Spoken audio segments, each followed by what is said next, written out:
Hello, this is Storybooks channel. New videos are posted every day. Subscribe and click the bell. You've always been like that, ever since you were a kid. All the children sit normally, they play with what they are given, but you always wanted more than the other kids, as if you were better than the others.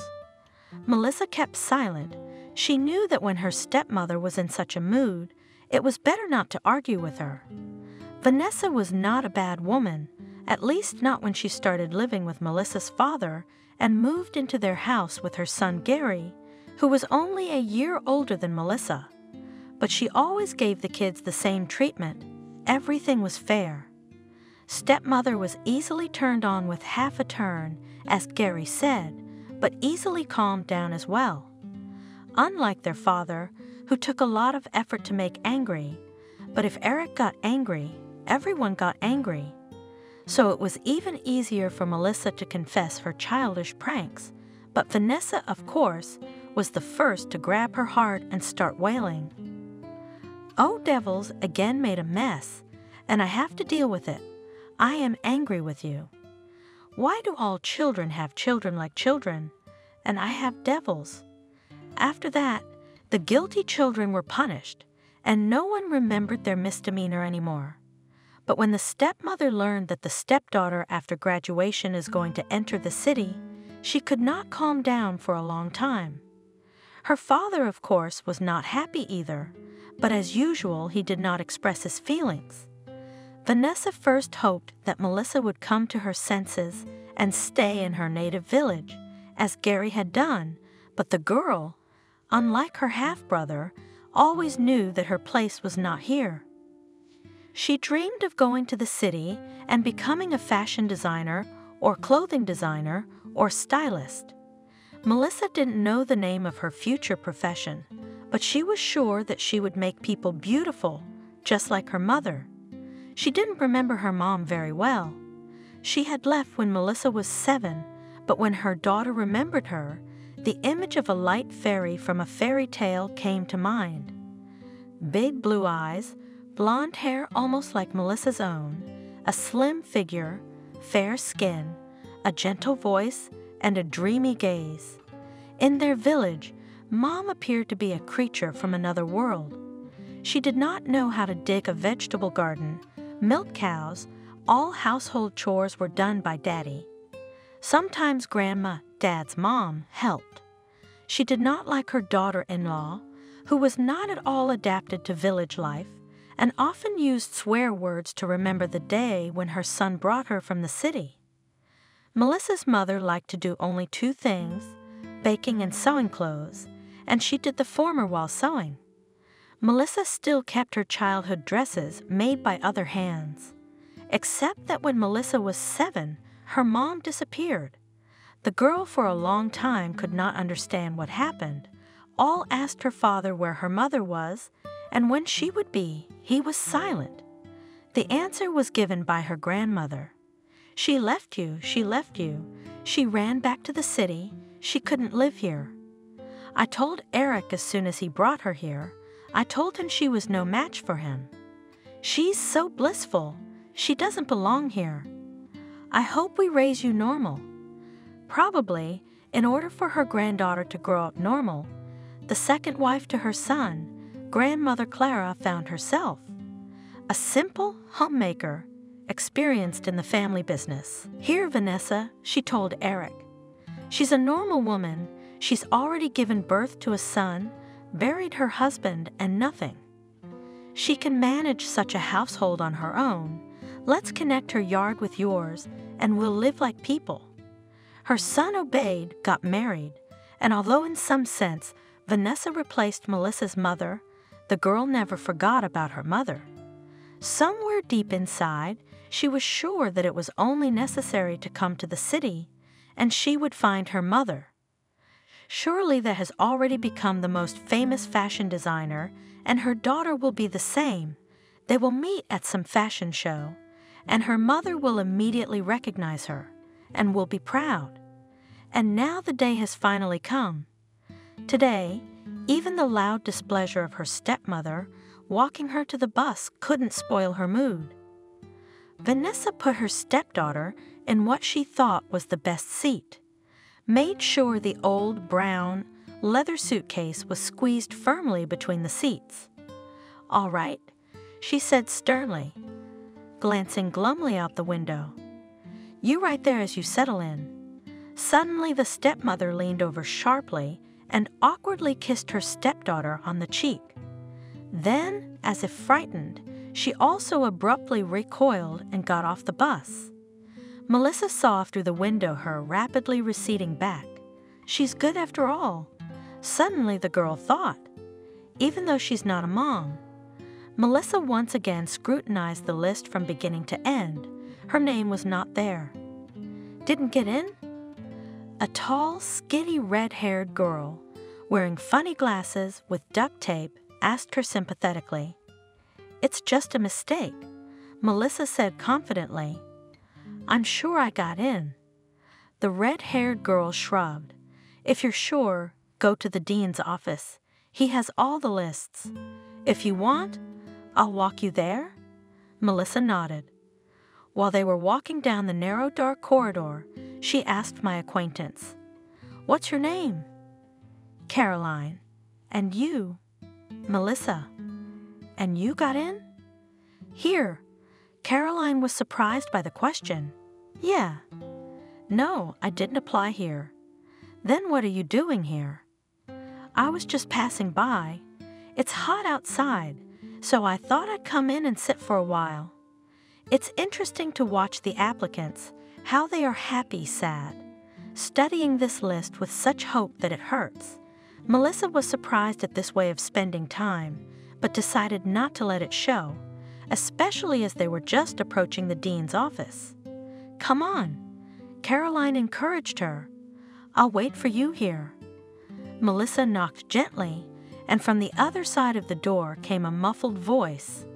"Come in." In the office sat a short, stout, gray-haired man with glasses. Yes, without raising his head, he asked cheerfully, "What is it about?" "I'm here about enrollment. It seems that they forgot to put me on the list of those who passed the exams." The dean raised his head and looked at the girl in surprise. "Last name, first name." "Taylor Melissa." "Just a moment." He pulled up a thick pile of sheets, flipped through it with quick honed movements, found the right one, and read it carefully from beginning to end, frowned and looked at Melissa. "There is no mistake, Melissa. You didn't get in. You didn't even come close to the passing score." When he saw the girl's face, he added softly, "Try again next year, but prepare yourself properly, okay?" Melissa nodded and left the office. Caroline, as promised, was waiting for her in the corridor, looking with interest at the stand with the history of the department. "Well," she asked, "did you figure it out?" Melissa nodded, feeling tears coming to her eyes. "Sorted out, I didn't get in." "Oh, I'm sorry." "Don't worry, you'll get in next year." "My older sister, too, only got in the second time." "Nothing, she graduated with a red diploma." Melissa smiled strainedly. "That's great. Come on, let's get out of here." It was especially nice outside. The sun was shining dazzlingly, the birds were singing, the flowers in the flower bed near the university were filling the air with a lusciously sweet fragrance, as if no one in the world cared that Melissa's dreams had just been shattered. "Where are you going?" Caroline asked. "Maybe we should go the same way." "Actually, I'd like a coffee and a snack right now." "What do you say? I'm going to the train station," said Melissa and shook the hand in which she was holding the suitcase. "I'm not from here, I came from the village." "Oh, how long is it to get home?" 4 hours by bus." "Don't you have any relatives here?" Mom wanted to say Melissa, but held back and only shook her head negatively. Caroline looked at her pensively, as if she were thinking about something. Finally, she asked, "Do you want to go back home to the village?" "No." "Then let's go for coffee, and then we'll figure it out." They walked up to the little red car. Throwing the suitcase into the trunk, Caroline said, "It will be awkward to drink coffee with it." They ordered coffee without getting out of the car, just drove up to some window. Caroline dictated the order, and almost immediately a smiling girl in a uniform gave them everything. Melissa didn't even know it was possible. "Delicious," she said, taking a sip of her coffee. "Thank you for the treat." "You're welcome." "What was your plan in case you didn't get in?" Melissa sighed and lowered her eyes. "I didn't have a plan. Geez, are you really as naive a country girl as you seem?" Melissa put the paper cup in the cup holder and opened the car door. "Thanks for the coffee. I'm going to go." Caroline laughed and grabbed her arm. "Okay, I'm sorry. I didn't say that to hurt your feelings. It's just that, really, life is so unpredictable. You have to be ready for anything." The naive country girl sighed and sat back down. "I don't want to go back to the village, Caroline. There are no other options. I thought I'd study, live in a dormitory, get a scholarship, then get a job. Well, you can live at my place, get a job, and prepare for college at the same time." Melissa looked at her incredulously. "Why would you do that?" The girl shrugged her thin, hale shoulders, covered with freckles. "Why not?" She started the car and drove Melissa to her home. Caroline lived in a large 2-room apartment on the first floor of an old 9-story building. It had been renovated probably 20 years ago, but as soon as Melissa entered it, she immediately felt some kind of cozy atmosphere. It was obvious that Caroline had grown up here, and everything was the same as it had been when she was a child. In the first room there was a piano, on which were stacks of yellowed sheets of sheet music. Next to it was an old chair upholstered in cracked brown leather, the swivel leg of which creaked with every movement. Opposite, near the wall, there was an old and slightly worn sofa, and above it hung a bookshelf, where a few photo frames were interspersed with dusty old books with yellowed pages. "Your parents?" Melissa asked. Caroline nodded. "Why is Dad in that weird suit?" "He's in character." "An actor? An opera singer?" "Wow, that's great. What's Mom like?" "A diplomat. Like my older sister." "Wow." Caroline shrugged her shoulders. "Shall we keep looking?" "Come on." The second room was a bedroom. There was a big bed, a platinum wooden closet high to the ceiling, and shelves with lots of dolls. Mom brought them back from every trip. Melissa remembered that she had only had 2 dolls as a child. One, a bald rubber puppet that I think her mom had bought her back in the day, and a second Barbie doll that her stepmother had given her for some Christmas. "I think you'll stay in the third room," Caroline said thoughtfully. "It's kind of like a guest room." The third room had a fold-out couch, a wide, dark dresser, and a television set. A desk and chair took up almost all the rest of the space. "Thank you," Melissa said, and set the suitcase down. "Well, sort out your things for now. Towels and linens are in the dresser. Don't be shy. The bathroom and toilet are just to the right of the front door. Get some rest. Maybe you need to sleep or just lie down. I'll do my own thing, and then we'll go out with the boys tonight." Melissa had never been to a country house, especially one so big and beautiful. A huge 3-story brick house was full of cheerful young guys and girls, most of whom seemed to be girls who had had too much to drink and were loud. Caroline, in this company, felt like she belonged. She introduced Melissa to everyone, introducing her as her new friend and future clothing designer. Melissa smiled shyly and wished she could fall through the ground. She didn't remember anyone. All the cheerful faces seemed equally alien. Absent-mindedly taking a plastic cup of wine in her hand, she stepped aside. Then she saw the back door to the yard open and slipped through it. It was much quieter outside. Sure, there was a couple hugging on a bench near the porch, but there didn't seem to be anyone else in the back of the garden, where a white gazebo stood between the trees. That's where Melissa headed. She sat down on a bench, put a glass of wine on the railing, and closed her eyes. "Why is such a fairy sat alone?" A pleasant male voice sounded right above her. Melissa opened her eyes and saw a tall, handsome guy. "Michael, Melissa. Nice to meet you. So what are you missing?" "I don't know anyone there, and everyone else has had a lot to drink." Michael raised his eyebrows and scratched the back of his head. "I'm sober, and we just met." He sat down next to me. "It's beautiful here, isn't it?" "It is," Melissa agreed. Michael's eyes really did seem completely sober.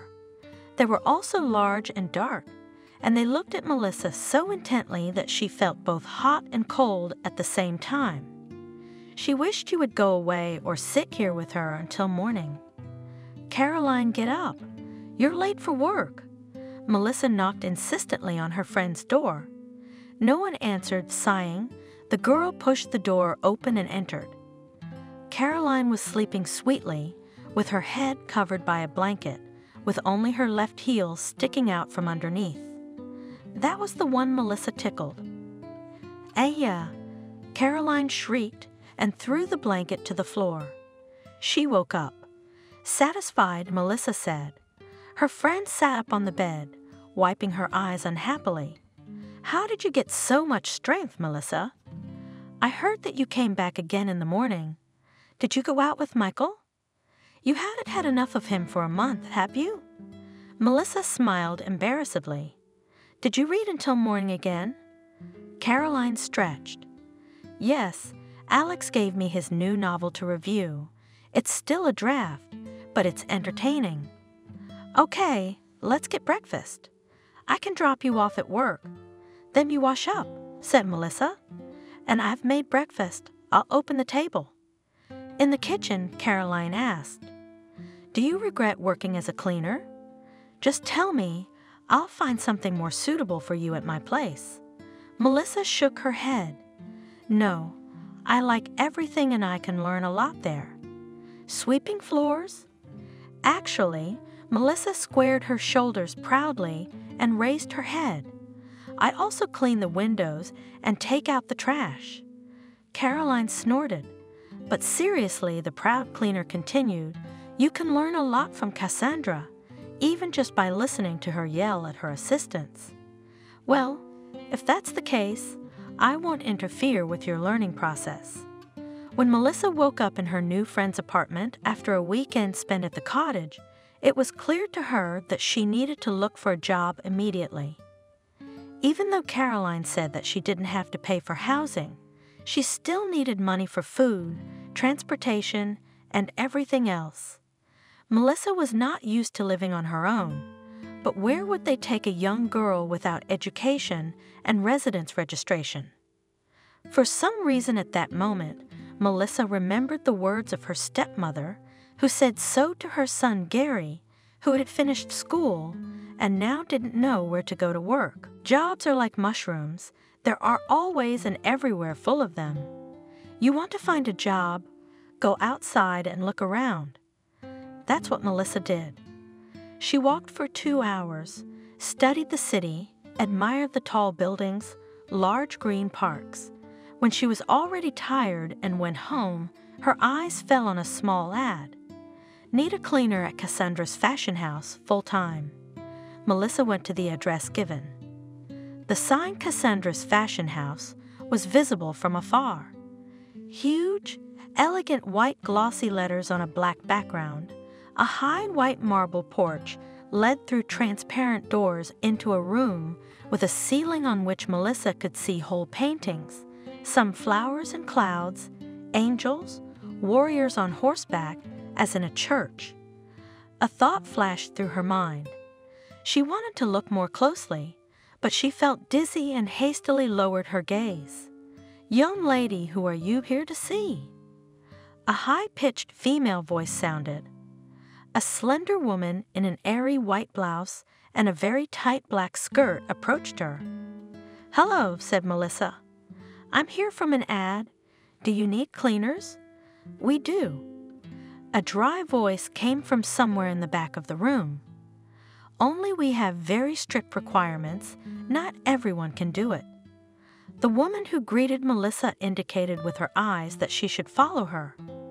Together they walked through the whitewashed, almost empty hall, except for the mannequins and clothes racks along the walls. At the back of the room was a massive wooden table piled with a bunch of colorful pieces of fabric, buttons, all shapes and sizes, brooches, belts, and more.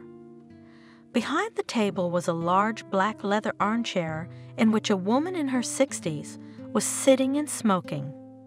She had very short gray hair and attentive black eyes that scanned Melissa from head to toe.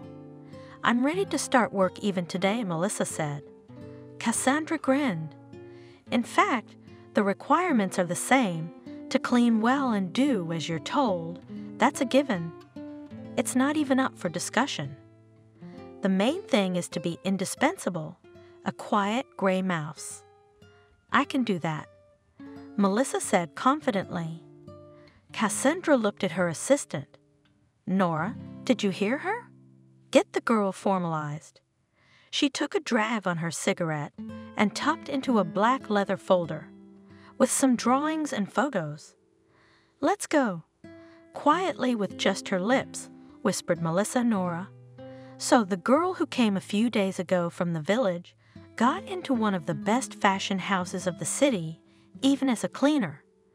Only after seeing everything from the inside, Melissa realized how much her idea of style, fashion, clothing design differed from how everything looked in reality. It became clear why she hadn't enrolled. Cassandra's demands to be quieter than water, lower than grass, she complied.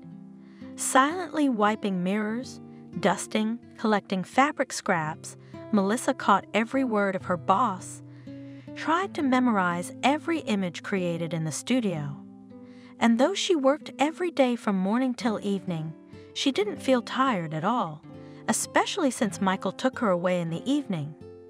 Melissa had never met such a man before. He was amazingly energetic, easygoing, and always in a good mood. All the men who lived in her village, whether they were 15 or 50, were always puzzled about something. Usually the thought of where to make money and how much booze they could buy with it, and Michael took her to a new place every day. During that month, she had looked at the night city from the observation deck, ridden horses, stroked dolphins at the dolphinarium, walked through the botanical gardens. Melissa realized that she had fallen in love within a week. True, Michael did not say anything to her about love, but she saw that he felt the same as she did. It seemed that all these years of life in the village, with a strict stepmother and cold father, in poverty, without love attention ended. Now her life will be fine. In addition to work and meetings with Michael, Melissa was studying hard for admission. She studied all the textbooks she could get her hands on. One day, she cautiously approached Nora and timidly said that she would like to learn more about fashion and style. "Follow me," the assistant said nonchalantly and led Melissa into some dusty back room. There were mountains of folders, magazines, drawings. "These, you might say, are the archives of our fashion house," she explained. "Study them, memorize them. Some of them even have Cassandra's notes on them." "Thank you," Melissa said shyly. "You're doing a good job. We haven't had a cleaner for more than 3 weeks in a long time. I can see you catching every word she says. It's the right thing to do." Melissa decided to come clean. "I want to become a fashion designer, a clothes designer, but I didn't pass the institute exam. I want to try it next year." Nora looked at her critically from head to toe, and Melissa suddenly felt, from her long braid, which she braided to keep her hair out of the way, her old simple dress, and her cracked shoes, "I should give you a uniform. Nora said thoughtfully, "I haven't had time to do it. And as for your plans, what can I say? There's a lot of work to be done. So if you want, do not waste your time. Study everything from the very basics. What are the fabrics? How what items of clothing are called? The history of fashion, and then already go to our archives." "Thank you," repeated Melissa. Nora nodded and walked out. All in all, Melissa had never felt so happy, and tomorrow was a day off. Michael promised to pick her up in the evening and surprise her. Melissa didn't want to get up in the morning. It had been a busy month, and she didn't want to miss the opportunity to lie in bed as long as she wanted. She had never had that at home. Her stepmother always woke them up gary, bright and early, made up work. Melissa still remembers the night before her birthday, molding dumplings all morning. The thought of change made her nauseous. The girl opened her eyes, stretched, and sleep finally left her, and the unpleasant sensation that had originated somewhere in her stomach traveled up her esophagus. Melissa jumped up and ran to the bathroom. "Caroline." Indignant, she said to her friend, walking into the kitchen, "I can smell from the room that these eggs are stale. Why are you frying them?" Caroline raised her eyes from the book in surprise and looked at her friend. She stood up, walked over to the skillet, and sniffed her nose. "I bought them yesterday. What makes you think they're stale?" "The smell alone made me sick." Melissa opened the window wide open, and the fresh air made her feel better. Caroline frowned. "When were you supposed to get your period?" Melissa didn't immediately realize what her friend meant. "I don't know," she answered confusedly. "I think it should have started by now. I wonder if you should take a test. Take one on my shelf in the bathroom." "I don't know how to do them." Caroline sighed. "Come on, I'll tell you." A little later, when Caroline had already put breakfast on a plate, having previously made Melissa porridge, she returned to the kitchen. Positive. "Wow, I don't know what to say. Depends on whether you were expecting it or not." "I wasn't," Melissa admitted honestly. "But I'm very happy, and I think Michael will be happy too." "Great, then, and introduce us at last." "He's picking me up tonight. I'll ask him to come over." "All right, pregnant woman, let's have breakfast." All day, Melissa walked in high spirits. The news was unexpected for her, but it seemed that everything should be so. She still had to tell her father and stepmother. At that moment, Melissa remembered that she still hadn't written to them as promised. They don't even know she didn't get in and probably think Melissa is a diligent student. She felt ashamed. How could she even forget to write to them? Probably her father thinks she stuck up or even ran away like her mom. She also remembered Vanessa kissing her goodbye and telling her to write. Okay, at least now she had a story to tell. She has a job. She's actively preparing for college. There's a fiancé. There's going to be a baby. This evening Michael was running late. He was supposed to pick her up another half-hour ago. Call him? Caroline said. What if his car broke down or something? I don't have his phone number, said Melissa. How come? I don't know. I didn't get it. We saw each other almost every day and agreed in advance when we would meet next time, and both of us are at work during the day. Caroline frowned. Do you know where he works? No. Okay, well, what's his last name? No, I didn't ask. Ah, okay. Caroline went over to her friend, gave her a hug. Let's wait till tomorrow. If he doesn't show up, we can go to his house. Melissa walked across the room. Caroline, what if something happened to him? Melissa, what could have happened to him? Even if it did, you won't know about it, so we wait until tomorrow and go. That night she didn't sleep much. Images of Michael getting into an accident, being attacked by hooligans, or the rope breaking in the elevator he was riding in came into her mind. She slept for a couple hours and woke up early feeling completely wrecked. Caroline, she knocked cautiously on the door of that one's room. "Melissa, it's 8:00 a.m. Sunday. Can we get another hour of sleep?" "Let's go, please. I can't take it anymore." "Okay." Caroline stretched sleepily and looked carefully at her restless friend. I can't say no to a pregnant woman. No one opened the door for them. Melissa was nervous. She was already pounding desperately on the door, beating her palms off. She hadn't taken her finger off the bell button for probably 5 minutes before that. Caroline stood nearby and grew increasingly gloomy. "We should probably call the police," Melissa said. "What if he's lying there unconscious on the floor?" "Well, yes." In a strange, colorless tone, Caroline said.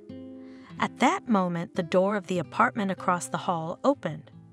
"What are you doing up so early in the morning?"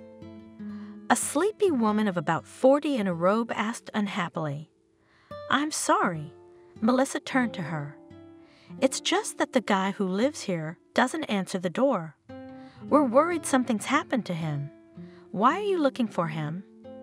Even more annoyed, the neighbor asked. "He moved out yesterday." "Moved out how?" Silently, he ordered a car. All evening they carried some things, he himself. Then he went out with his bags. It wasn't his apartment? Caroline checked. No, of course not. He'd been renting it for a year or so. "Right," said Caroline.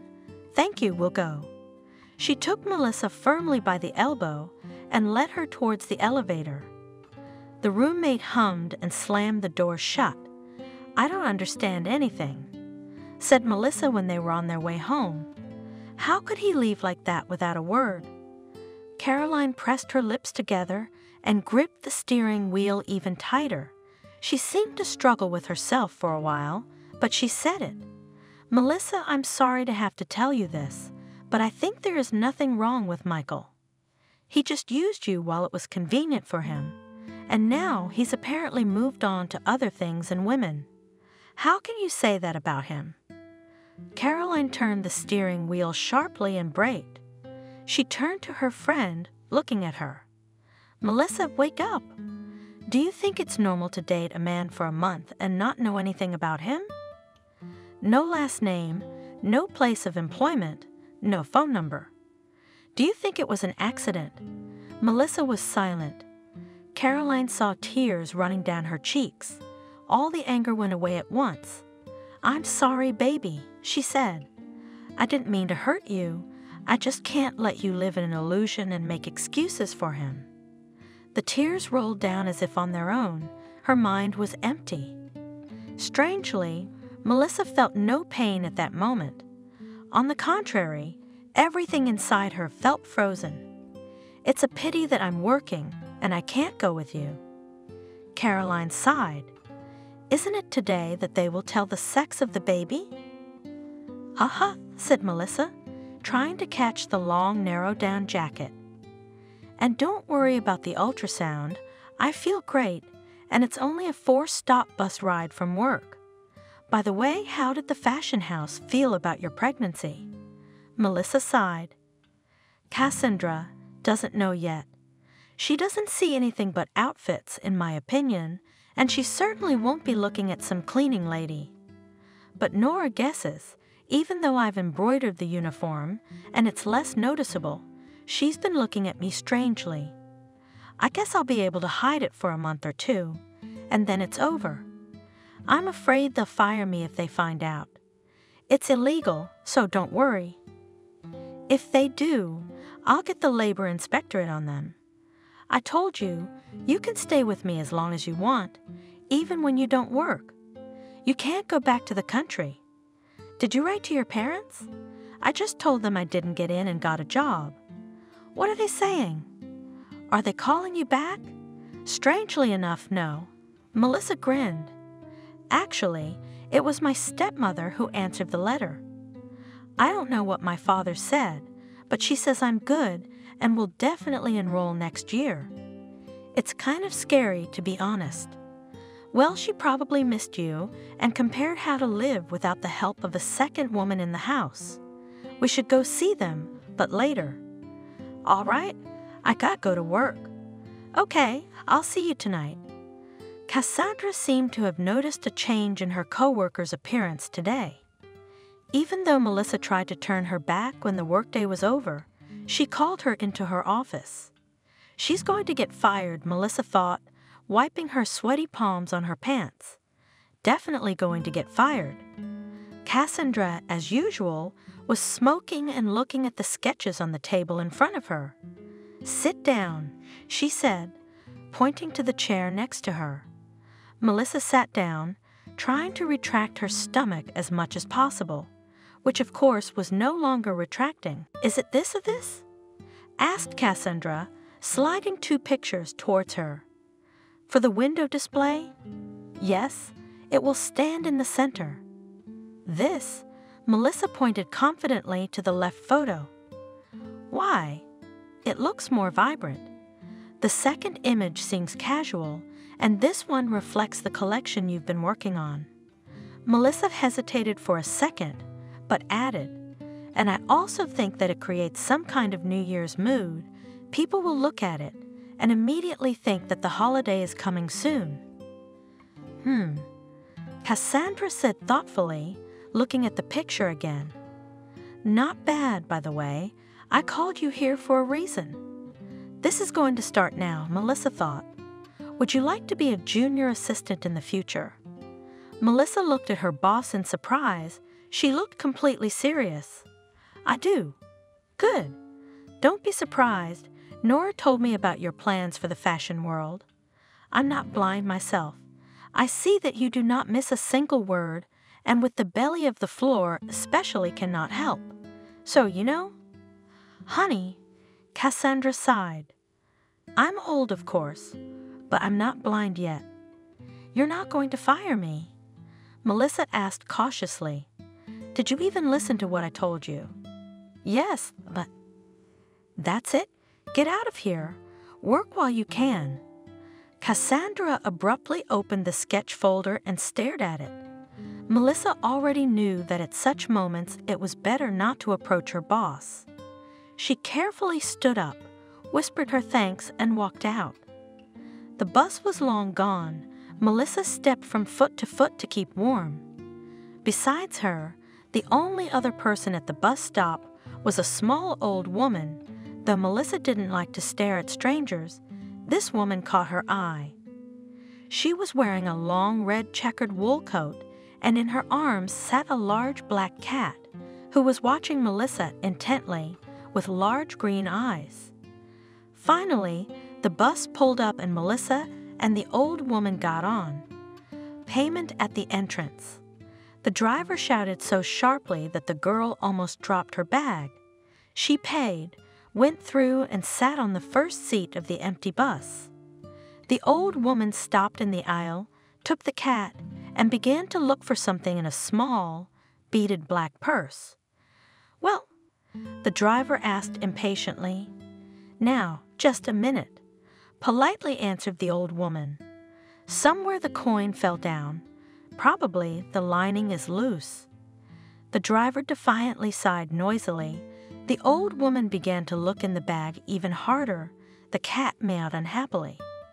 "Take it," Melissa said, holding out the money to the driver. He hummed, but said nothing. The girl returned to her seat. The old woman sat down next to her. "Thank you, my good man." "You're welcome." "Can you tell me when the plant stops?" "I get off at the polyclinic. Yours is just before it, I'll tell you." "Are you going for an ultrasound?" the old lady asked. "How did you guess?" The woman smiled, stroked the cat, and pointed at Melissa's belly with her eyes. "It's not difficult. So far, almost no one notices. The term is small, especially in a jacket. I have an experienced eye. I can tell you something else interesting." The black cat suddenly stood up, stretched, and climbed from the old woman's lap to Melissa's lap. "That's a good sign," said his mistress. "Usually the cat doesn't approach strangers, but he likes you." Melissa stroked the cat. His fur was warm, almost hot. "What did you want to tell me?"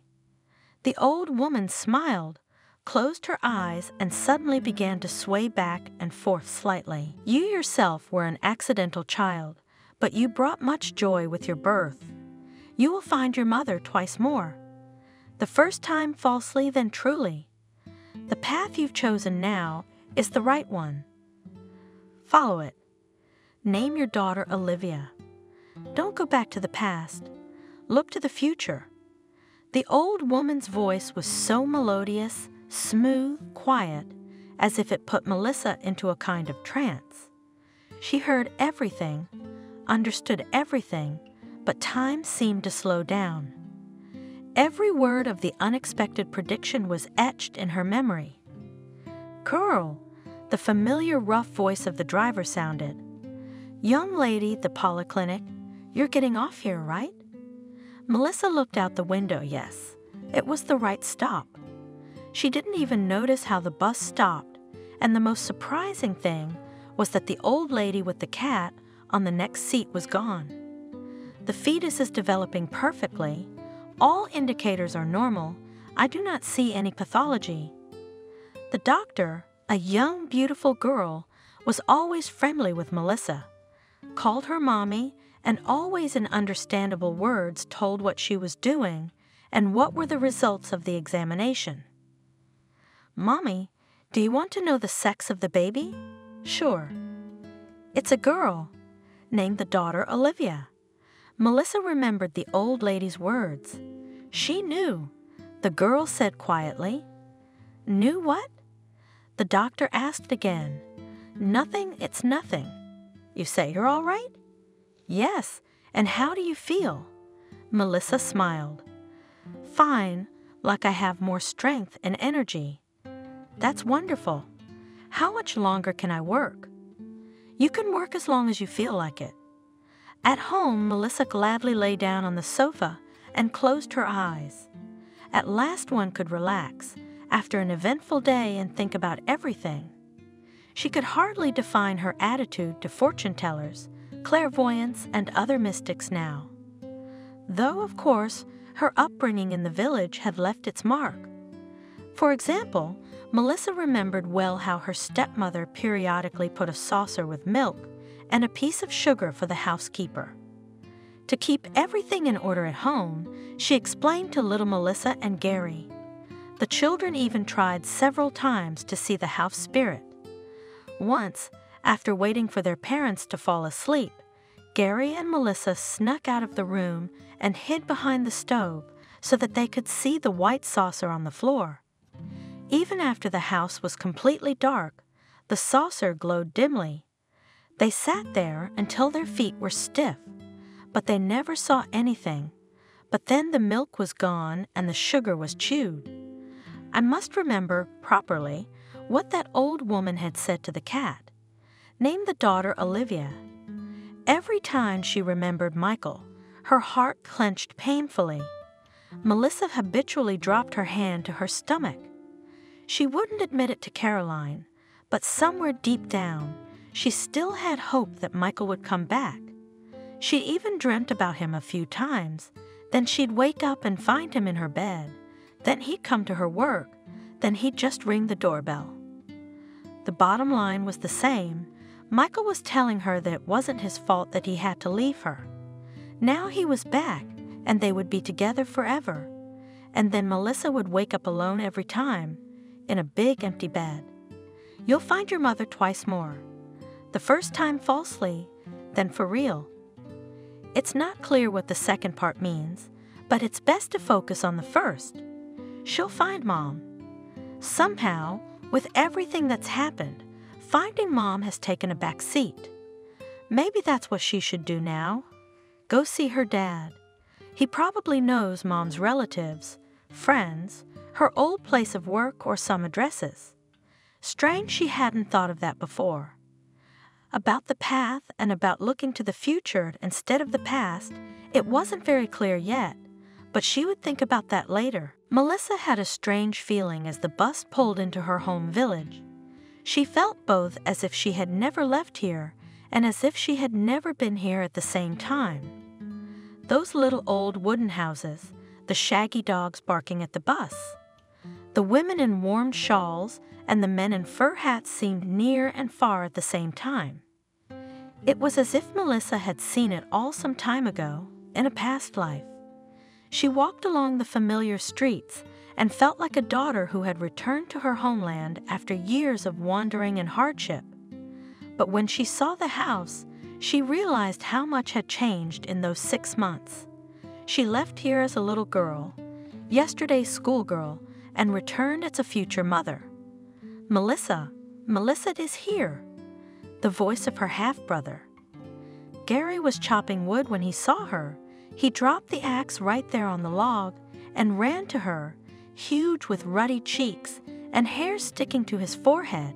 He rushed to his sister, hugged her tightly, lifted her up, and spun her around. Gary let go. Melissa laughed. "I'm very happy to see you two. Are your parents home?" "At home, let's go." They went into the house, with Gary putting his huge arm around her shoulder and not wanting to let go the whole way. Melissa suddenly thought that she hadn't even texted him once in all this time and felt ashamed. A half-brother, and he had always treated her like a sibling. At home, she was the first to see her stepmother. She stood at the table covered with flour and, as always, was cooking something. Her father was not visible, probably sitting in the hall in front of the TV. "Mom, Melissa is here." Vanessa turned her head and gasped.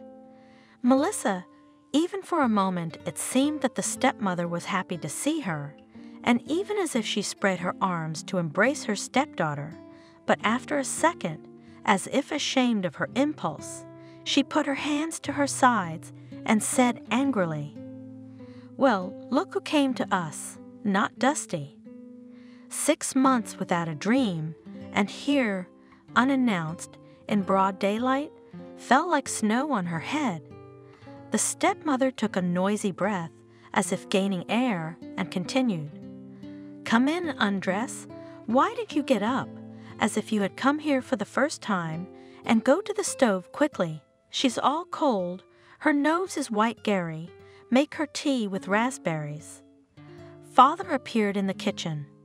He wiped his eyes in confusion and did not immediately realize what the commotion was about. When he saw his daughter, he didn't even smile. "Hi, Daddy," said Melissa and hugged him. Her father hummed strangely and barely touched her with his hands. "Sit in the room for now," Vanessa commanded. "We'll have dinner soon." Melissa and her father and brother went into the hall. Eric turned up the sound on the TV and went back to watching his favorite show. Gary asked, "How's your job going?" "It's great.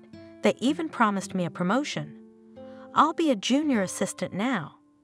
"That's great. That's great. How are you doing?" My brother shrugged. "I'm fine. I'm home for now. But after Christmas, I'm going on a shift up north." "For how long?" 3 months. "Wow." My brother looked pleased. Mom's worried. He said, "It's like you weren't happy either. But I'm happy. I'll make money and finally see the world." Melissa suddenly realized that Gary had probably never been further away from the village. Melissa decided to tell her about her pregnancy the next day, especially since her stepmother had looked suspiciously at her belly the day before. Each member of the family reacted differently to the news. Gary was excited to be an uncle. The stepmother opened her mouth and said, "Oh, for heaven's sake, I knew it." And the father just got up and walked outside. Gary nodded reassuringly to Melissa and went after the stepfather. "Nothing," Vanessa said. "He'll come around, a little shocked right now, of course." Melissa suddenly realized that she should take advantage of the effect her news had had and talk to her stepmother. "Vanessa," she began timidly, "did your father ever tell you about your mother?" The stepmother looked at her unhappily, frowned, but answered, "Yes, when we first began to communicate. Please tell me everything you know." "He will never tell me, and I am an adult. I have a right to know." "She has a right," the stepmother muttered, but then looked at her belly and sighed. "Come on, you're going to be a mother soon. You can't have all that weight of your own mother pulling you down for so many years." Melissa felt her heart roll frantically. Was she really going to find out what happened to her mom now? Vanessa began. "It's not like I know all the details. Eric told me once when he had a little too much to drink, and it was a long time ago. Anyway, they met when your father came to town to take a chauffeur's course. I think he liked your mom right away. Eric said he didn't understand why she paid attention to him. It was clear the girl was from a rich family. I remember there was some weird story. She either had a fight with her parents, or they went somewhere else, or died. Anyway, she and Eric had a very fast relationship, and by the time he passed his exams and was about to leave, she suddenly proposed to him, saying, 'I want to live with you, and I want to live in the village.' Melissa was surprised. For some reason, she had always thought that her father had dragged her mother to the village by deceit or maybe by force. Then it turned out that the bride was pregnant, they were quickly married, and then you were born. And when she left, you may remember, you were not so little." Melissa nodded. She remembered it very well. "Didn't your father say why she left?" Vanessa shrugged her shoulders. He only said that it had become clear to him quickly that she didn't belong here. At first, Eric hoped his wife would adjust to village life, took over all the housework, and sat with you when she could. But no, your mother was very homesick. It was as if nothing pleased her. "Not even me," Melissa said quietly. Her stepmother reached out as if she wanted to pet her, but halfway through she pulled her hand back. "Eric said she loved you. That's why she lived with him for so many years, but she was getting worse every day. He knew one day she would leave, and so she did. I want to find her," said Melissa.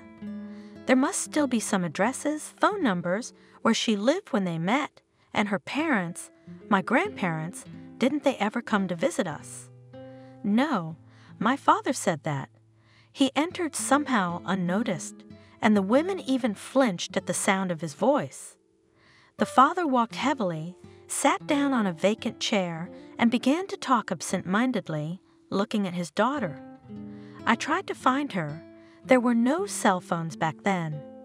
The only address I knew was her apartment, which she rented with a friend. 8 years later, other people lived there, and no one had heard of your mother. I never saw her parents either. It seems like she had a big fight with them, and at the time I met her, she hadn't spoken to them in months. I don't even know if they knew they had a granddaughter. I think while she lived in the village, she didn't communicate with anyone from the city. Her parents seemed to be very rich people. That's all the information I have, so there's no way to find her," Melissa asked. Her father frowned. If she wanted to, she could have come here herself after all these years. If not to me, then at least to you, or at least to send a birthday card. The trip to the village left Melissa with mixed impressions. She had hoped so much that she would find a clue as to how to get on her mother's trail, and as much as she didn't want to admit it, her father's words stabbed her very sorely. Surely her mother could have visited her in so many years, and since she hadn't, she didn't want to see her. Well, she would soon have a daughter of her own for Melissa to take care of. "Tell me about your trip," Caroline asked her. After listening to her friend's long story, she sighed. "What can I say? Your father is probably right. In fact, you have a lot of other things to do right now. There's a promotion coming up at work, isn't there?" "Aha!" Melissa smiled as the thought of work was pleasant. "Of course, it's just a nice title, junior assistant. In reality, there will be almost no difference in salary, and the job will be mostly serving and fetching. Also, Nora promised to organize a theory exam. You'll pass. My friend said confidently, it's okay.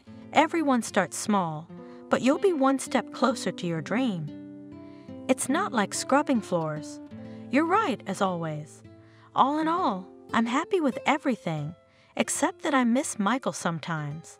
Melissa glanced at Caroline, knowing that she would be unhappy at the mention of her failed fiancé, but she suddenly suggested it. I was thinking maybe we should ask around. The ones who were at the summer cottage when you met. Someone must have brought him there. They must know his close friends. Maybe parents, brothers, or sisters? Don't, Caroline. I was thinking the same thing. It's just like Mom. If he wanted me, he would have contacted me a long time ago. But what about this?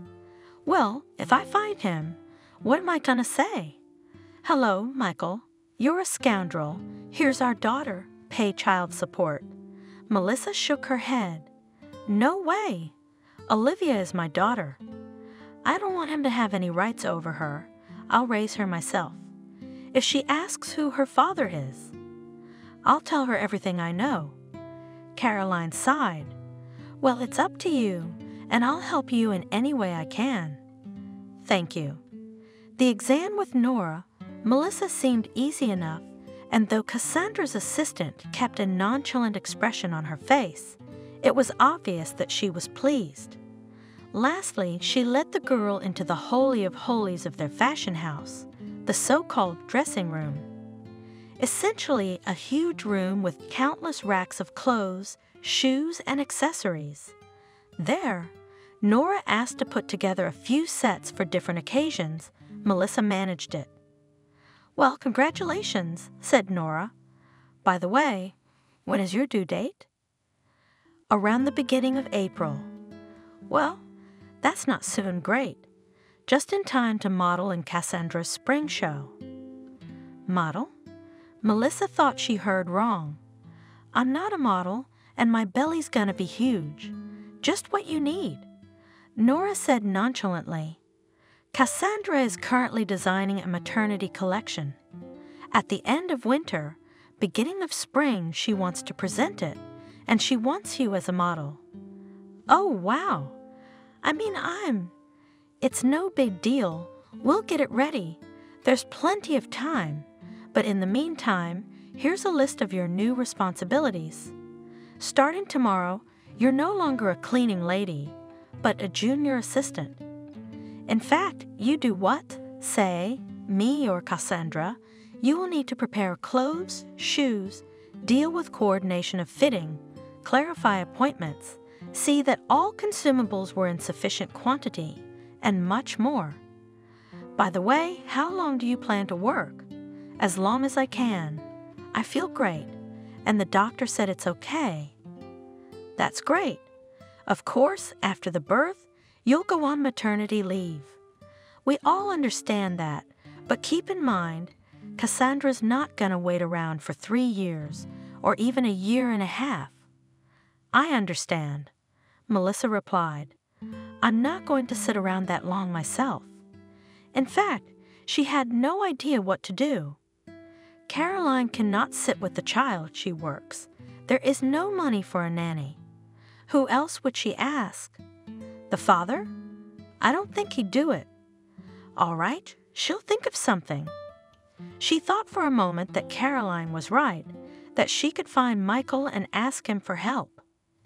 He obviously didn't need the money, but Melissa felt sick to her stomach when she imagined that he would refuse her, or start lying, making excuses, or saying that it wasn't his child. Surely he was counting on never seeing her again. No, Melissa would not impose. There was a lot of work at the new position. Melissa even sometimes thought that if she had remained a cleaner, she would have moved much less, but the girl did not complain. She felt excellent on herself, and at work she was ready even to spend the night, and everything went easily and well with her, as it happens when a person is engaged in his work. Of course, pregnancy made its own adjustments. It was necessary to visit doctors, go to courses for pregnant women, buy things and furniture that will be needed for the future baby, and then there is also preparation for the future enrollment at work. And with a friend, Melissa tried to get out at least once a week. Caroline licked her spoon and shrugged. No, this situation doesn't seem weird to me at all. Are you tricking me? Are you plotting to nail me and clean me out, or sign over my apartment to yourself? No, Melissa answered, surprised by such strange questions. That's all, said Caroline. I am helping you because I want to and I can do it. Remember, a person helps you only if he wants to help you. Because we always have the right to say no. I like being friends with you. I'm not the easiest person to be friends with, even if it doesn't seem that way at first glance. And you're, how can I put it, a good balance for me. I don't feel any discomfort from your being here. On the contrary, only joy. Thank you, Caroline. I hope someday I'll be able to return the favor. You already are, says the girl. You buy the groceries, you clean the house. I'm not even talking about the fact that you've practically freed me from cooking, and I hate it with all my soul. And in the future, I plan to tell everyone that I once lived with a celebrity from the world of high fashion. Melissa laughed. Tell me about it, and I like cooking. And I'm also thinking about the future. When my daughter is born, I will stay at home for the first time, I don't know, for a month, 2, 3. Nora made it clear that Cassandra will not wait for me 3 or even a year and a half from maternity leave. Wait, clarified her friend. I thought he would be gaining experience with them until the summer, until you enter the institute. There is a correspondence department. Then I could stay to work in a fashion house. Yeah, that would be ideal. But I'm just dreaming. Sadly, Melissa sighed. I haven't yet had the opportunity to prove myself enough for Cassandra to say, yes, this is our future star. I'll leave her on any terms. The friends laughed. First of all, Caroline urged, there is no harm in dreaming, especially if dreams are backed up by action. Yours are definitely backed up. Think about 6 months ago, you were a naive little country girl. Forgive me, but you were. Melissa nodded, showing that she took no offense and agreed with her friend's words. Caroline continued, and now you are a young, confident future mother working in the most fashionable house in the city. That's quite a leap. Secondly, you will have some kind of show at the end of winter. Maybe you can show yourself there, at least as a model? Melissa thought for a moment. Maybe you're right. If I can be useful to Miss Sandra in creating her maternity collection, maybe she will mark me. Well, there you go. You already have ideas. Great. What other news do you have? Not anymore, Melissa replied, but she lied. Yesterday, Melissa saw her mother.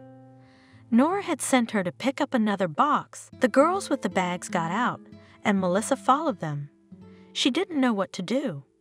She was tempted to rush back upstairs and start looking for her mother all over the mall, but then a bout of nausea hit her, and she almost ran to the exit for fresh air. Outside, she felt a little better, and she was beginning to wonder. Maybe this woman just looked like her. And Melissa had only seen her for a few seconds, so it seemed like it. It was just her brain, flooded with hormones, suffering from hypoxia in the stuffy elevator, that saw the blonde hair, the blue eyes, and slipped her the belief she wanted to believe. Nevertheless, the episode was now constantly in her mind's eye. Toward the end of January, Melissa began to realize for the first time that she was pregnant. No, psychologically she realized it, but with her body she felt only the periodic movements of her daughter, and that was all.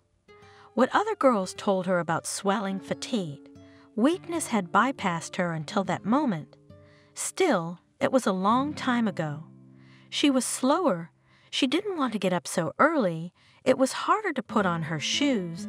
She wanted to lie down during the day. Caroline noticed it first. Well, Melissa, you should regroup your forces. she said. Concentrate on work and do less housework. Who's gonna do the housework? You work all the time too. Why don't we invite Vanessa to visit? For a month or two. Caroline met Melissa's stepmother when she went to the country with a friend to celebrate Christmas. She charmed everyone there. Gary seemed to have literally fallen in love with her and even regretted that he was leaving for a shift in a few days. The stepmother was unusually lively and friendly and showed unexpected warmth and concern for her pregnant stepdaughter. And even the father was a little less glum than usual. Vanessa? Melissa tried to picture her stepmother in their city apartment. She wouldn't go. She had a household there, and her father wouldn't let her go. She doesn't like the city, and she doesn't like me. Her friend smiled slyly and averted her eyes. Melissa knew when Caroline had that look in her eyes. Did you two make a deal behind my back? She asked. Well, not exactly a deal. Caroline answered evasively. But before we left, we had this conversation. I told Aunt Vanessa that she could stay in my apartment if she wanted to take a break from country life, and Caroline showed me what to look for on the internet. I know that girls are watching their figure now, and I read about pregnant women that it is bad for them to gain a lot of weight. It will be hard to give birth, and the baby will have a bad effect. So I started to look for how to feed you delicious and useful. Thank you, Melissa said sincerely. Stepmother, as if embarrassed, her cheeks slightly pinked, and she habitually waved her hand away. What else do I have to do here all day long? Clean up and go to the store, 2 hours of work. It's boring to just sit around all day, so I'm looking for recipes. Stepmother suddenly began to reveal herself to Melissa from another side. It was hard to understand what was the matter. Either she was finally resting from the hard village life, or from her heavy, silent husband, or Melissa had grown up and Vanessa no longer felt the need to teach her about life. It turned out that her stepmother was a very caring and gentle woman, thinking of others hardly more than herself. However, Melissa realized that she had always been like that. She had never separated her stepdaughter in anything, had never given Gary more than she did, except that she did not know how to express her love and to give the affection so necessary to a little girl growing up without a mother.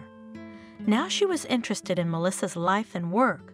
At first, Caroline furtively listened to Melissa telling her friend about how she had read Coco Chanel's biography and spent half a day looking for transparent square buttons.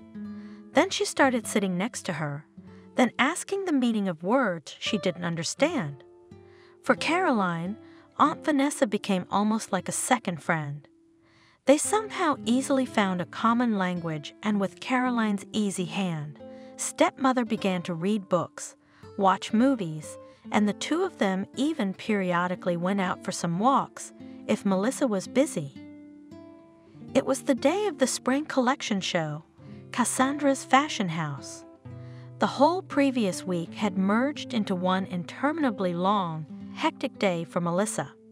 She probably wouldn't have survived without Vanessa's magic soups and chicken cutlets. While it seemed that they were going quite on schedule, and Melissa, on the contrary, had expected to rest for a couple days before the show. However, the experienced Nora had told her right away that this was not going to happen. You'll see, in a few days Cassandra will have had enough of the attack. She'll be thrashing around like a tornado, tearing everyone and everything to shreds and screaming that everything is wrong. Get ready. Melissa did not believe it. The supervisor looked completely calm, but everything happened just as Nora had predicted. In exactly 1 week, Melissa walked into the studio as usual, bringing the last 2 boxes of shoes, and barely managed to dodge a purse flying past her face. No, screamed Cassandra. This is all completely wrong. This is terrible. This was a bad idea in the first place. They look like cows in those dresses. No one's going to take it. My career will end at this show. The house will go bankrupt. They'll turn this place into a beer stand. Judging by the helpers huddled in the corners, she'd been raging for a long time. Only Nora stood firmly beside her boss, apparently trying to say something. Melissa, clenching her palms into fists for courage, approached Cassandra with an innocent smile. "Cassandra, why don't we try it on me now?" In a sweet voice, she suggested. "We'll see what's wrong right away. There's plenty of time to adjust." The boss lady smoked. "What's there to fix? Only if you put all these rags in a pile and set them on fire." Nora glanced quickly at her assistants, who, as if on cue, began chanting to Cassandra about her genius.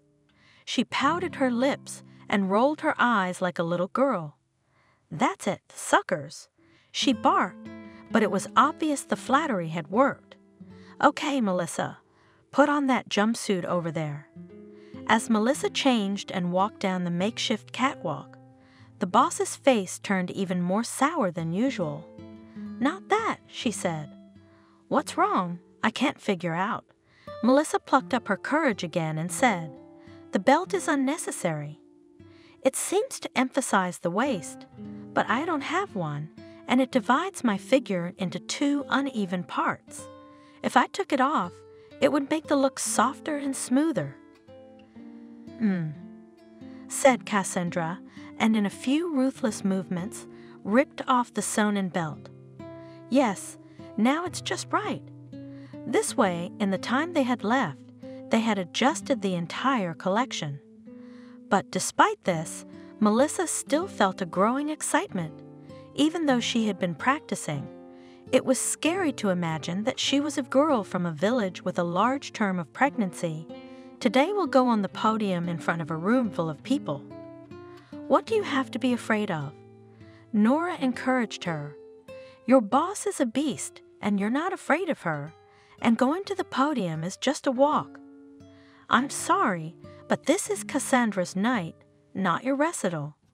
You will be looked at as one of the many models, nothing more, but each of her looks will be examined under a microscope, looking for flaws and scrutinizing every detail." Melissa was reassured by this. Indeed, her business is to go out 3 times, walk along the path in a series of similar pregnant girls, among whom there are not even professional models, and quietly go on vacation. But Cassandra will have to endure all the critics, competitors, journalists, and just those who want to express their opinions. Caroline and Vanessa came to support the young debutante. As a thank you, Melissa herself prepared their looks for the show. Caroline sat in a long emerald green dress, which shaded her curly red hair, and stepmother in an elegant light beige pantsuit. She even straightened her back, and no one would think that this woman has lived all her life in the village, taking care of cows and weeding the vegetable garden. Her first appearance, Melissa did not even remember. The hall in front of his eyes merged into one big blur, and she only mechanically stepped over her feet and kept a trained smile on her face. As she walked backstage, Nora hugged her tightly. "Melissa, you did great. That was awesome."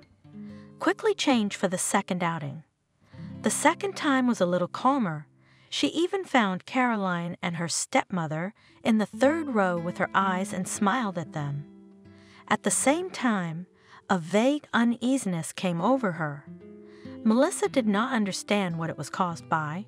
Her stomach did not ache, so it was definitely not related to the baby. She seemed to see something in the hall. But what? "Melissa, change quickly. You're closing," shouted Nora to her. For the 3rd time, even though she was the last to go, Melissa was absolutely confident. The show was almost at an end, and judging by Cassandra's satisfied face, everything had gone great. She could tell from the audience's reaction that they were enjoying themselves.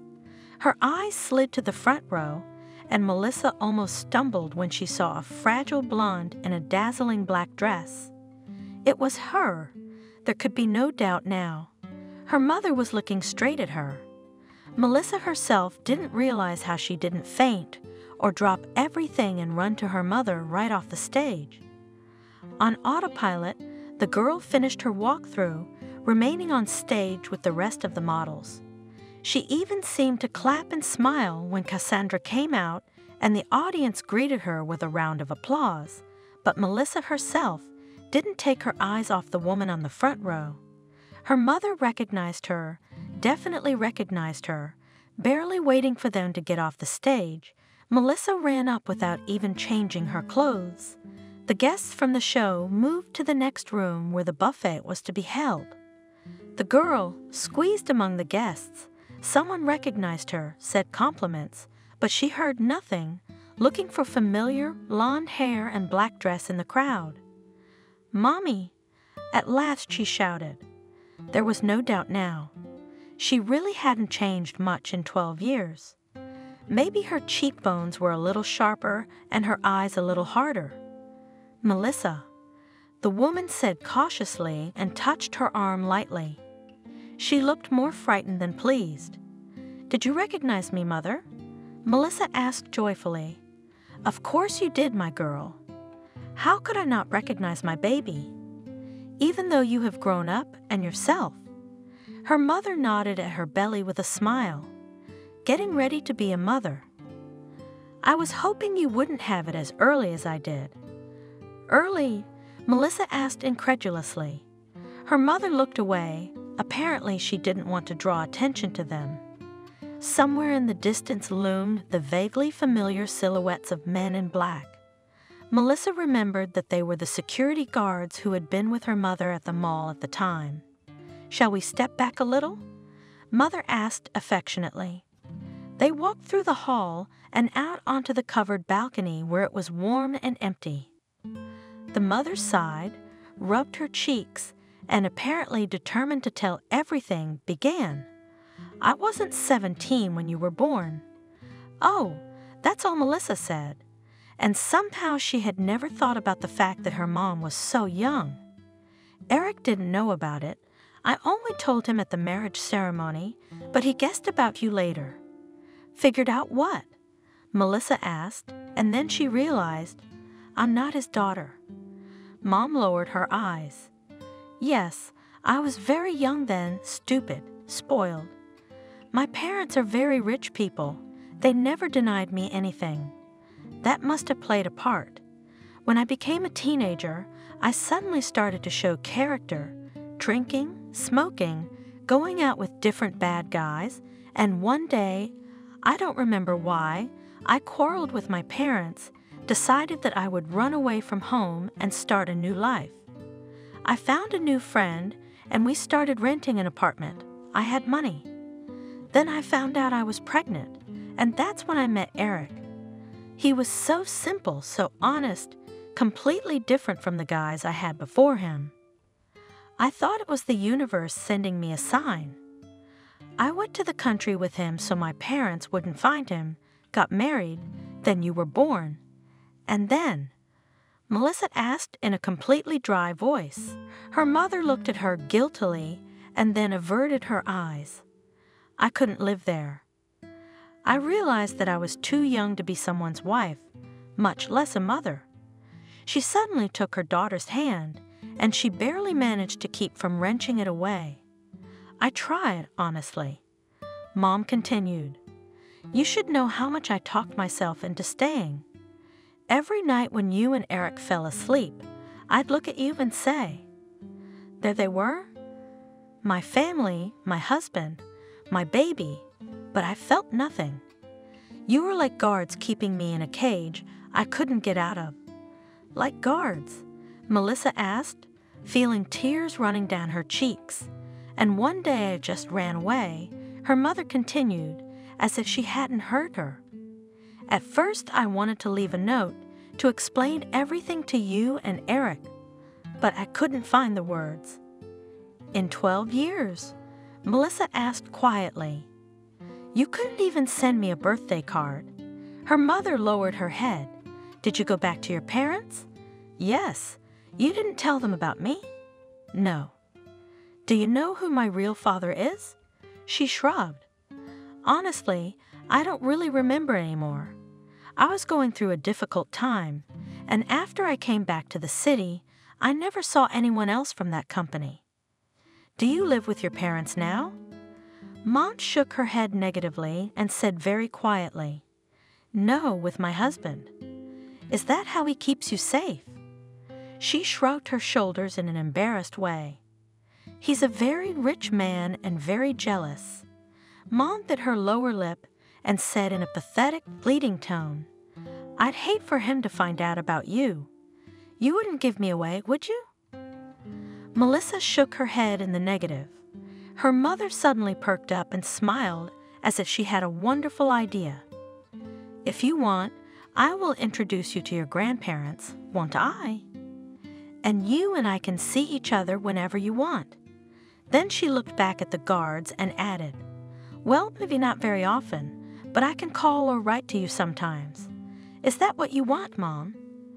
asked Melissa and looked into her eyes. Her mother looked both guilty and frightened at the same time.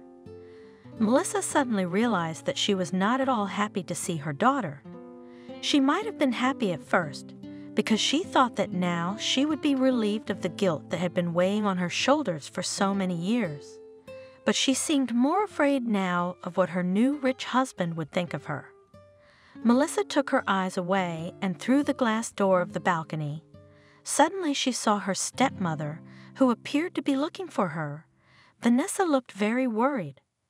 Suddenly she turned her head and saw Melissa, and relief appeared on her face, and Melissa suddenly remembered clearly how she had gotten the flu when she was 11 years old. She'd had a fever of 40, and her stepmother had stayed with her for 3 days. She wiped her face with a wet towel, drank raspberry morsels and broths. She put her big, cool, broad palm on her forehead and also remembered the graduation. Melissa wanted to make her own dress then. She and her stepmother went to the neighboring village and spent half a day at the market, in the rain, looking for the right fabric. When they finally found it, her stepmother haggled for a long time, knocking down the price. Then Melissa felt ashamed and embarrassed for Vanessa. It was only when she was paying that the girl noticed that her stepmother had taken the last of the money out of her purse. If she hadn't knocked down the price, they wouldn't have had enough money for the purchase. And where had her own mother been all these years? Playing cranky daughter to her parents, who she hadn't even told they'd become grandparents. Her mother never grew up.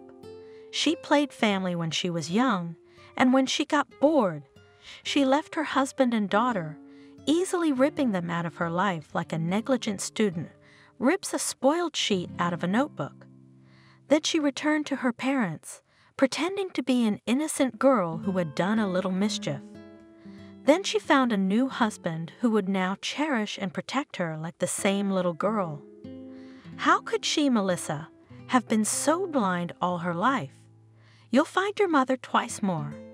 The first time falsely, then for real. It was now quite clear what those words meant. Melissa opened the glass door and stepped out to meet her stepmother. She wanted to say something, but didn't have time because Melissa hugged her tightly and firmly. "What are you doing?" she asked fearfully, gently stroking her stepdaughter's back. "We've lost you here. You're chatting with some girl." "By the way, who is it?" "No one." Melissa answered firmly. "Nobody." "You chose a good name, Olivia," Vanessa said contentedly, pushing the stroller with her granddaughter along the park path. "God-given, just like her, all bright and smiling." Melissa smiled. She did. Her daughter was a real sweetheart to everyone around her. She was really growing up to be a quiet, sweet girl, only 3 months old, and Melissa was already starting to go to work. Olivia stayed under the care of her grandmother and Aunt Caroline. A couple times she even took her daughter with her. Cassandra suggested that Melissa, after her vacation, take on the development of a children's clothing line. "Why?" calmly said the supervisor. The market for pregnant women after the spring show we have already almost captured. It is logical that they will now want to dress their children with us. Melissa promised to think about the proposal after all the study, albeit by correspondence, a child, work, there are enough things to do. Of course, she couldn't have done it without Vanessa's help, but it was a pleasure. She went to the village for a short time, just to see that everything was all right with her husband in the house, and after not spending a week there, she asked to come back. Doesn't Eric miss her? Caroline asked her once. Vanessa shrugged. Yeah, he's never been emotional with me, even when we were first married. He said, I help you raise your son, and you help me raise my daughter. We keep the household in half. That's all love is. So I don't think she misses him. The stepmother felt better and better in the city and enjoyed walking with Melissa and her little granddaughter in the park. Melissa could not even call her stepmother. Oh, what a beautiful car! Suddenly the woman said admiringly, pointing to a black Mercedes on the opposite side of the street. Melissa looked at it and shuddered. The car seemed very familiar to her. A second later, a tall and very handsome young man with piercing dark eyes stepped out of the Mercedes, accompanied by a long-legged brunette in a short dress. She recognized him at once. In the first second, she couldn't even believe her sensations, and to make sure, she pressed her hand to her heart. It was beating evenly, her breathing didn't quicken, her legs didn't shake. She didn't want to faint or run into his arms. Yes, Melissa no longer felt anything for Michael. Don't go back to the past. Look to the future, she said thoughtfully. She caught Vanessa's puzzled look, smiled, turned away from the car, and rolled the stroller into the back of the park.